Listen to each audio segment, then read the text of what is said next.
नमस्कार. माझं नाव आहे अक्षता आणि हा माझा फर्स्ट व्लॉग आहे. आज सकाळी लवकर मी स्वामी समर्थ महाराजांच्या दर्शनासाठी निघाले. दादरवरून उद्यान एक्सप्रेस पकडली आणि स्वामीची भेट घेण्याचा हा पवित्र प्रवास सुरू झाला. लांब प्रवासानंतर रात्री 10:30ला मी अक्कलकोटला पोहोचले. थकवा होता, पण मनात मात्र एक वेगळी शांतता आणि उत्सुकता होती. उद्या स्वामींचं दर्शन मिळणार ह्याच आनंद शब्दात सांगता येणार नाही. सकाळी 7 वाजता आम्ही मंदिराकडे गेलो. मंदिरात प्रवेश करताच समोर दिसलेली सुंदर सजावट, शांत वातावरण आणि स्वामीच्या नगरीची दिव्य ऊर्जा मनाला खूप भावली. हळूहळू पुढे जात आम्ही स्वामीच्या मठाजवळ आलो आणि दर्शन घेतले.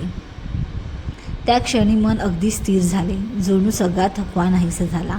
मंदिराच्या बाहेर अनेक आध्यात्मिक वस्तू आणि स्वामीच्या सुंदर मूर्ती पाहायला मिळाल्या. हे सगळं पाहून मन खूप प्रसन्न झालं. संध्याकाळी पुन्हा 8 वाजता आम्ही मंदिरात परत गेलो. शेवटचे दर्शन घेतले आणि स्वामीच्या पवित्र महाप्रसादाचाही आनंद घेतला. असा झाला आमचा अक्कलकोटचा छोटासा पण अविस्मरणीय प्रवास.